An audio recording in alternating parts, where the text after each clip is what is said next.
Lembra quando seus pais diziam que você passava tempo demais no celular e que isso te deixava cansado, irritado e até fadigado mentalmente? Pois é, nós somos uma geração que descobriu que eles estavam certos. Realmente, a culpa é do celular. Isso daqui é o que a gente chama de thief of joy, o ladrão da alegria. E aquela alegria que a gente tinha de estar vivendo o eletrônico, de estar vivendo o mundo digital, ela foi embora. E hoje a gente tenta fazer o contrário. E a gente tenta vivenciar muito mais essa realidade, a vida real como ela é. Hoje a gente sai pros lugares e evita mexer no celular para poder vivenciar tudo aquilo, enquanto antigamente, quando a gente era introduzido a esse mundo digital, a gente fazia o contrário. A gente vivia o mundo real e entrava no mundo digital para poder fugir um pouquinho da realidade. E esse é um problema muito grave. Quando a gente começa a viver muito mais o mundo digital do que o mundo real, e que hoje essas duas coisas se misturam, a gente não consegue mais distanciar isso. Vou dar um exemplo. Todas as profissões hoje precisam estar presentes no mundo digital. É praticamente impossível você crescer como negócio sem estar no mundo digital. Mesmo que seu negócio seja 100% físico, você precisa estar no digital para as pessoas te conhecerem.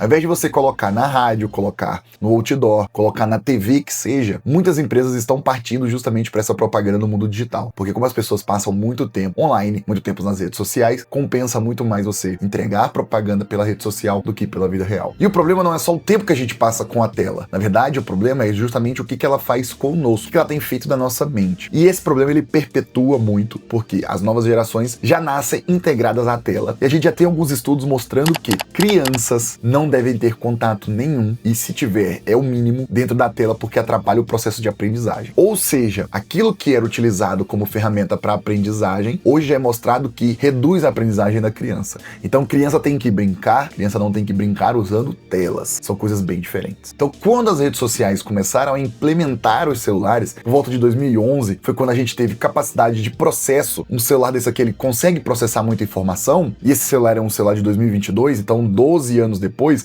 mas ali por volta de 2010, 2011, a gente teve uma relação de mudança muito grande no paradigma dos celulares. Eles passaram de fazer somente ligação, e aí você conseguia fazer chamada de vídeo, você conseguia tirar foto, você conseguia utilizar redes sociais pelo celular. O Facebook foi pioneiro nisso, não à toa ele cresceu muito e hoje se torna meta. Então essa praticidade trouxe consequências muito relevantes para a população em geral. Com isso a gente começou a mudar justamente esses panoramas em relação ao celular. Antes que a gente ia lá, usava o celular e saía, ou seja, a gente vivia no mundo real e utilizava o celular em determinadas situações, a gente começou a inverter. Então a gente acorda, pega no celular, vai ao banheiro, pega no celular, vai tomar café, pega no celular, vai tomar banho, tem gente que toma banho usando o celular, coloca um vídeo pra rodar, sabe? Usa rede social. Eu já vi casos, principalmente na rede ao lado, onde pessoas estão usando o celular durante o banho. Então o uso do celular, ele tá emaranhado totalmente com a nossa realidade. Então o mundo real, ele não é mais somente o mundo real. O mundo real de muitas pessoas está se tornando o mundo digital. As pessoas fogem para o mundo real e vivem no mundo digital. E isso, como sociedade, traz grandes problemas em relação à globalização. E essa característica de estar sempre com o polegar em movimento, né, você está sempre rolando o feed, causa alguns problemas no nosso cérebro, porque a gente não consegue mais ficar entediado. E estar entediado não é um problema. Muitas pessoas confundem as coisas achando que o tédio é um problema. Não é. Alguns pesquisadores até dizem que a gente deixar a nossa criança com tédio é algo muito importante para o crescimento dela. Porque se você é um adulto que não consegue ficar com tédio, você acaba tendo problemas muito grandes em relação a esses comportamentos. Tudo aquilo que envolve o uso do celular, então essa praticidade de rolar feed, você tá vendo um vídeo, não gostou? Pô, em menos de 3 segundos você rolou o vídeo. Afinal, se você assiste o vídeo por mais de 3 segundos, o algoritmo começa a entender que você acha aquele conteúdo relevante. Então, olha que engraçado. Como o tempo de tela é algo muito importante pro algoritmo entender o que você gosta e o que você não gosta, se você passa pelo menos 3 segundos no vídeo, ele já considera aquele vídeo importante. Ele vai te entregar mais conteúdo daquele, vai transformar o seu algoritmo, como a gente chama, né? E a rede social interpreta isso muito bem, você vai começar a ser bombardeado por aquilo tudo. Então aquele silêncio que a gente tinha anteriormente, que pode ser chamado de tédio, ou seja, aquele ócio, aquela relação que você estava offline, onde você não tinha esse contexto, se traduz agora para notificações. Então o seu celular enche de notificações, e se você não policia isso, se você não retira esse encapsulamento que existe, tanto que quando você acaba de instalar um aplicativo, ele já te oferece ficar te entregando notificação. Por quê? Porque ele sabe que a notificação no momento certo vai fazer você comprar. E a gente pode ir para esses aplicativos de compra, Shopee, TikTok Shop, AliExpress, eles ficam te mandando constantemente notificações, porque em algum momento que você esteja mais frágil, mais facilitado para comprar, e se você compra constantemente, ele começa a verificar também esses seus hábitos de compra, então ele vai começar a te mandar notificação 10 horas da noite, se você realmente compra nesse horário. Então ele testa, te mandou notificação às 10 da noite. Se você comprou, no outro dia ele vai te mandar às 10 da noite de novo, ou de madrugada, que é onde muitas pessoas acabam comprando. Muitas pessoas preenchem os carrinhos desses aplicativos de madrugada e acabam comprando também de madrugada. Então você percebe que existe essa relação entre observação do seu mundo digital, que é o que muitas empresas fazem, e pasmem, existe empresa que trabalha somente vendendo esse tipo de dados. Nos últimos anos surgiu uma empresa, principalmente na China, que ela só trabalha vendendo seus dados. Como que ela faz? Ela é um e-commerce, ela vende produtos, ela entrega produtos, na verdade o foco dela é entregar, só que ela não cobra nada. Então se você é dono de uma farmácia, por exemplo, você pode anunciar lá no aplicativo dela, e aí você vai vender, vai receber o valor da venda, e essa empresa vai entregar totalmente de graça. E aí muitas pessoas se perguntam, e como é que essa empresa lucra então? Vendendo seus dados. Você percebe que se ela souber quando você compra medicação, sua periodicidade, os seus hábitos, tudo aquilo que você faz, ela consegue prever justamente quando você vai adoecer, pelos seus hábitos. Seu horário de dormir muda, seu horário de comer muda, seu horário, sabe, seus comportamentos, seus micro comportamentos que quando se unificam, transformam em uma relação de compra. Então ela começa a vender o seu padrão de vida para as empresas que querem comprar esses dados. Sabe por quê, pessoal? Porque as empresas hoje conseguem entregar a propaganda do produto dela para a pessoa que ela quer. Essa é uma diferença muito grande do marketing 3.0, 4.0, quando a gente entra pro marketing 5.0, que é a internet. Para quem é da área aí de administração, de marketing em geral, sabe do que eu tô falando. Existe essa diferença.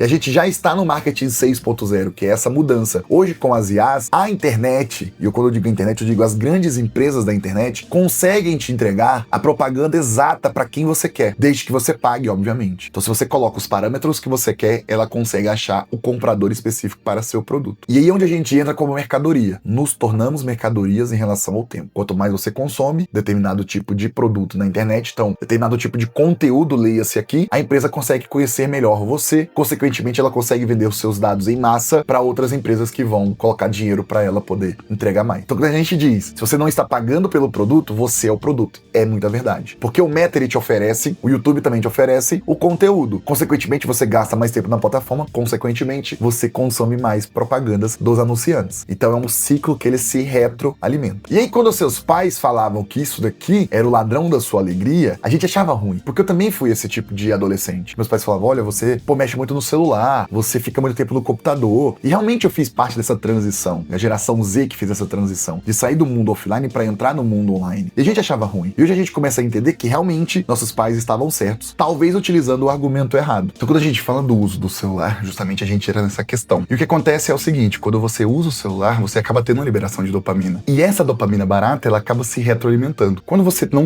desensibiliza esses receptores de dopamina, você acaba tendo uma entrega muito grande, não em relação à quantidade de dopamina. Ela é baixa, só que ela é um fluxo constante. Ela fica sempre subindo e descendo, subindo e descendo, subindo e descendo. E esse comportamento acaba viciando o seu cérebro. Por isso que constantemente a gente não consegue ficar sem olhar uma notificação. Até mesmo quando a gente está dentro de uma conversa que seja interessante, a gente tem que dar uma olhadinha na notificação, principalmente se a tela aparece, liga, desliga, a gente tem que olhar. E essa relação de estar constantemente utilizando o celular, ela acaba permeando dentro dessa rotina. Você passa a sempre estar utilizando o celular para verificar notificações, ao invés de estar utilizando sim quando é necessário. Então a gente fica uma constante simbiose com esse uso do celular. E esse comportamento se torna algo semelhante ao que acontece com os cassinos. Você já reparou aquele pessoal no jackpot? Sempre no jackpot ali, ó, puxando aquela... Nos filmes a gente vê bastante. Isso tem acontecido com o celular. Não à toa o tal do Tigrinho, ele tem muito tomado esse mercado em relação ao uso de cassinos, justamente por causa disso. Então o nosso novo jackpot é a notificação do celular, é o like, é a visualização. Por isso que você vê muitas pessoas se vendendo por like. Quando eu digo se vendendo, é fazendo o quê? Coisas absurdas, coisas que você considera como absurda, para poder ter o like de algumas pessoas que nem as conhecem. Então a pessoa deixa de permear justamente a rotina dela como um todo, pessoas que vivem ao seu redor, que era o que antes era composto a rede social. Quando você tinha aquelas outras redes sociais, ou o começo da rede social azulzinha, aquela ao lado, você tinha pessoas ao seu redor. Hoje acontece muito o contrário. As pessoas preferem ter pessoas que elas nem conhecem na rede social, enquanto pessoas que elas conhecem na vida real, elas preferem excluir, silenciar, retirar da rede social, não conviver com esse tipo de pessoas na rede social. Olha como existe uma inversão de valores em relação ao uso da rede social. Então meio que virou um cassino mesmo. Você quer ter a atenção das pessoas, você sempre fica puxando o jackpot. Então a sua moedinha é fazer uma publicação que vai chamar a atenção, e aí você começa a retroalimentar esse comportamento. E quando você reforça esse comportamento, o que pode acontecer quando você faz uma postagem? Ela pode ter muito like, como ela pode não ter. É sempre uma dúvida. Mesma coisa que acontece no cassino. Quando você joga, você não sabe se você vai ganhar ou vai perder. Mas essa dúvida faz você querer jogar mais. Porque quando você ganha, ou seja, quando você tem like e visualização, você é recompensado. Quando você não tem, pode ser que isso reforce um comportamento negativo, mas geralmente não acontece isso não. As pessoas têm mais like, postam mais, e aí quando posta alguma coisa que deu mais like do que o comum, ela tende a sempre apostar mais e mais naquilo ali. E o que acontece quando a gente vê o cérebro de quem tem costume a fazer isso muitas vezes? Você começa a ver um cérebro viciado em relação à dopamina barata. Você vê um cérebro acostumado com estímulo rápido e com baixa recompensa, porque essa pequena dopamina é um jackpot. Você gasta pouco, mas você tem pouco de retorno. A gente desassocia essa relação de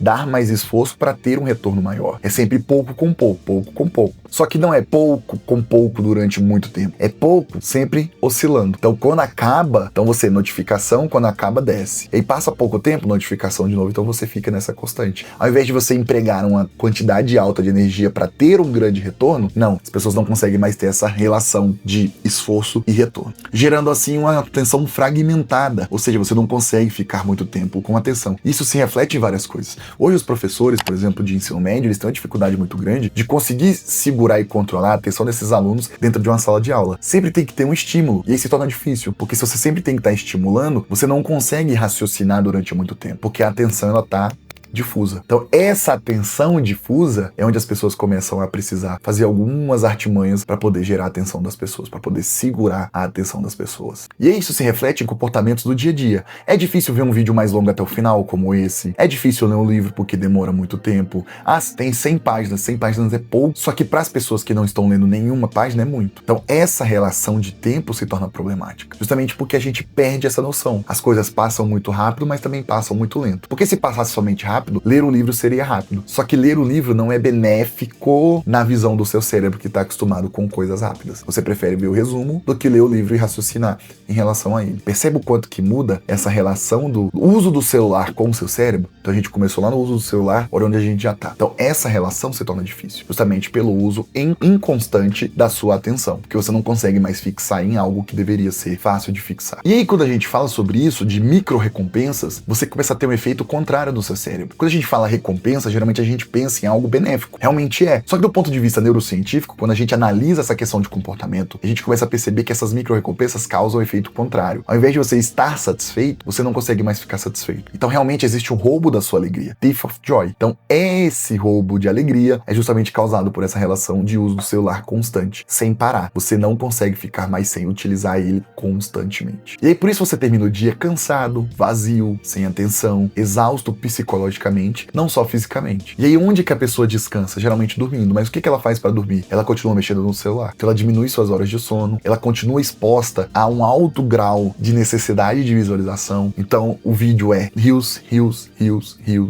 Dentro de 1 hora deitada, ela viu mais de 100 reels facilmente. Porque se você analisa que 1 hora tem 60 minutos, ela passa 3, 5 segundos de reels e troca. Então dá mais de 100, 200 facilmente dentro de 1 hora. Você percebe o tanto de estímulo que você dá pro seu cérebro dentro desse contexto, logo para ir dormir, onde você deveria estar diminuindo esse estímulo do cérebro? Essa é uma problemática muito grande em relação ao uso das telas. E com isso, com o uso maior de telas, você diminui justamente esse tempo de atenção que você tem, que já caiu para menos de 8 segundos. Então as pessoas conseguem ficar, tecnicamente, menos de 8 segundos prestando atenção em algo. Não à toa, se você olhar quem tem Instagram, quem tem a rede social, até mesmo aqui no YouTube, você consegue perceber uma coisa. Quando a gente olha o tempo de tela das pessoas dentro do seu vídeo, você consegue perceber um movimento que eles escrevem lá assim, ó. Pessoas que viram seu vídeo por mais de 3 segundos. Pessoas que viram seu vídeo por menos de 3 segundos. Então por isso que existe aquela questão do gancho. Ah, coloca um gancho no seu vídeo para as pessoas ficarem presas nele. Porque se passar de 3 segundos, a visualização média daquele vídeo tem quase certeza daquele seu vídeo viralizar. 3 segundos, pessoal. São 3 segundos que o criador de conteúdo precisa segurar as pessoas nos vídeos para ele poder ter uma resposta maior. E aí tem uma entrega maior, entrega para mais pessoas, tem mais like, tem mais visualização e vira uma bola de neve. Mas é 3 segundos. O que é 3 segundos? Esse é um problema grave. Então a atenção das pessoas está tão fragmentada que tenho certeza que daqui a pouco 3 segundos vão virar 2 segundos, porque as coisas estão fluindo muito rápido. O passar de dedo é muito rápido. Dentro desse contexto, o tempo médio de uso do celular ele tem aumentado. Então, enquanto a atenção tem diminuído, o tempo médio de uso de celular ele tem aumentado gradativamente. Então, as pessoas hoje passam uma média maior do que 4 horas no celular. É muito tempo, é muito. Pensando que a pessoa tem que dormir, trabalhar, estudar, 4 horas no celular ainda é muito. E com isso, quando a gente soma essa relação, não é só as 4 horas de tempo perdido no celular, é de atenção que você está deixando de ter para outras funções. Então, no trabalho, celular. No estudo, celular. Nas relações interpessoais, celular também. Então, essa relação de tempo, você não perde só o tempo utilizando, mas também o tempo em relação à atenção que você deixa de ter para outros comportamentos. E lembra do mito de Sísifo, que a gente já falou aqui em outro vídeo? Quando a gente fala sobre o mito de Sísifo, a gente está falando sobre um homem que rola uma pedra até um morro acima todos os dias. Quando chega lá em cima,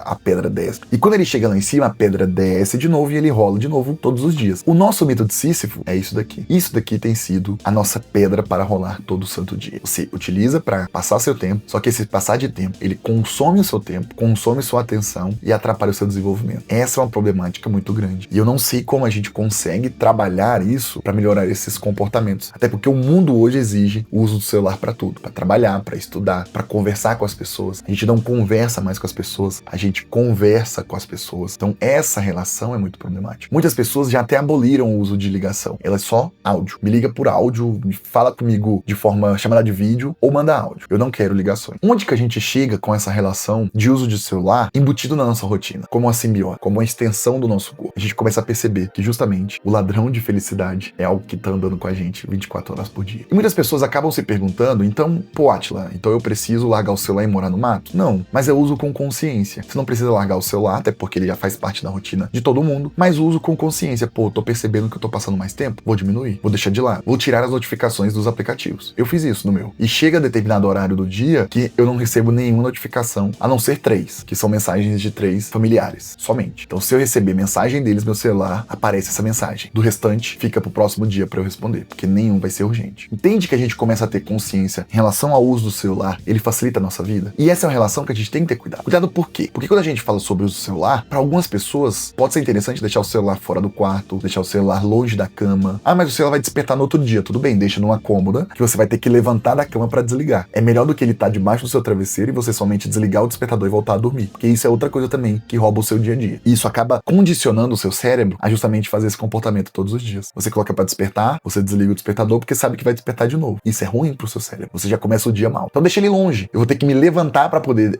desligar o despertador? Exatamente isso. Você vai ter que se levantar para desligar o despertador. Essa distância física do celular facilita muito essa relação sua com ele. E logo pela manhã, dar esse tempinho de tédio pro seu cérebro, ele é interessante. Então, pô, desliguei o despertador, deixa o celular lá. Vai pro banheiro, escova os dentes, toma café. Sem ele, dessensibiliza esse seu cérebro em relação ao uso do celular, desassocia ele, que aí você começa a perceber uma diferença muito grande no seu dia a dia. O seu cérebro cansado começa a ficar revigorado. Você começa a ter uma vivência novamente com o seu cérebro. Você começa a perceber o seu cérebro novamente. Então, essa relação, ela é facilitada quando a gente fala sobre esse comportamento. Percebe o quanto é complicado quando a gente fala sobre isso? É complicado, não é fácil. Ninguém disse que seria fácil, né? Mas é interessante a gente pensar justamente nesses pequenos comportamentos que, quando eles se somam, eles vão trazer muito resultado para sua vida. Porque o inverso também acontece. Pequenos comportamentos nocivos, quando eles se juntam, eles se tornam um grande problemão. Então a gente consegue resolver também resolvendo pequenos problemas que no final, quando eles se juntam, se tornam um problemão. Então deixa o celular logo pela manhã um pouco mais distante, que é mais fácil de você ter esse controle do uso do celular do que ele está no seu bolso. Porque ele estando no seu bolso, você vai pegar ele. Você vai começar o dia utilizando ele. Também é interessante a gente guardar um tempo para poder responder as mensagens. Pô, eu acordo 6 horas da manhã. Preciso responder o zap 6 horas da manhã? Não. Espera, faz suas coisas individuais. Até ler um livro pode ser interessante logo cedo, para depois mexer no celular, para depois ver os problemas que vai ter no celular, tá certo? Uma coisa que a gente começa a perceber é que as pessoas estão se desconectando para poder viver, para poder escutar o barulho lá fora, para poder viver um pouquinho esse tédio, que não é o tédio, é somente o silêncio. Então a gente chama de tédio porque não tem notificação, não tem música, não tem barulho, não tem TikTok, não tem musiquinha de trend. É somente a natureza conversando com você. É o silêncio. É aquilo que se traduz como tédio, porque você não tá tendo aquela dopamina barata. É contemplar. É poder tomar um café com calma. É poder passar um café com calma. Ah, mas eu tenho uma máquina que faz o café sozinho. Tudo bem. Para e fica olhando pra ela trabalhar. Para 10 minutos pra ver como que as coisas funcionam, entende? Então, eu acredito até que tá tendo esse movimento um pouco silencioso desse distanciamento das redes sociais por algumas pessoas. Algumas pessoas estão preferindo, ao invés de ficar vendo Reels e TikTok enquanto toma café, colocar um vídeo pra rodar, sabe? Um vídeo que vai agregar alguma coisa na vida dela. Um vídeo mais longo, um vídeo na horizontal, de uma outra rede social que existe há muito tempo. Essa daqui. Então, as pessoas estão preferindo colocar um vídeo pra rodar ali, pra tomar um café com calma, pra poder assistir algo interessante pra elas, que vai agregar na vida delas. E não um vídeo longo. Seja assistir um vídeo que dê um raciocínio por trás. Isso é interessante quando a gente fala sobre comportamento. E no fim das contas, a gente começa a perceber que nossos pais realmente estavam certos. Eles falaram sobre o uso do celular. Eles falaram que isso daqui estaria atrapalhando a nossa vida. E na época, por talvez a gente ser mais novo e imaturo, a gente não percebia que esse comportamento realmente estava prejudicando a nossa vida. Mas hoje a gente é mais velho e a gente já entende que existe essa diferença. Alguns de nós já é pai e percebe os nossos filhos tendo essa problemática. Então a gente começa a perceber que realmente nossos pais estavam certos. Mas como antigamente você não entendia o porquê que eles estavam certos e hoje você entende que talvez se distanciar um pouco mais do uso do celular seja interessante para sua saúde mental, principalmente. Mas não só. A gente percebe que fisiologicamente falando, também já há alterações em relação ao uso do celular. Dificuldade para aprender, sobrecarga mental, um estado um pouco mais depressivo em relação a isso. Não é depressão, é um estado depressivo em relação ao uso, porque você não se sente completo, porque você não se sente encaixado em relação ao uso do celular. E talvez, quando a gente deixa o celular um pouquinho de lado, a gente começa a perceber, a gente começa a vivenciar algo que algoritmo nenhum vai nos mostrar. Porque geralmente a gente associa muito esse uso do celular ao algoritmo, né? É o algoritmo do TikTok para entregar o vídeo. Pô, meu vídeo não tá entregando o algoritmo. E tem algo que quando você distancia do celular, nenhum computador, nenhum algoritmo vai te mostrar. Que é você mesmo. Que é se entender. Que é perceber que dentro dessa casca, dentro desse contexto, existe uma pessoa, que é você. Com as redes sociais moldando cada vez mais o comportamento, a gente deixa de ser nós e passamos a ser eles. E quem são eles? Todos eles que utilizam. Porque querendo ou não, as redes sociais criam tendências. E muitas pessoas começam a fazer atividades que elas nem gostam de verdade. Mas como elas veem outras pessoas fazendo, elas começam a participar junto. Então começar a entender que deixar o celular de lado vai mostrar mais sobre você mesmo é papel importante dentro dessa mudança. E você pode fazer parte disso muito facilmente, porque é você entendendo sobre você. E se esse vídeo te fez pensar um pouco mais, deixa um comentário aqui embaixo, coloca a sua opinião em relação ao uso ou não uso, o que você tem feito, quais são os movimentos que você tem realizado na sua rotina, para entender melhor e conseguir ajudar outras pessoas também. Meu nome é Atila Galvão, eu fico até aqui, até a próxima.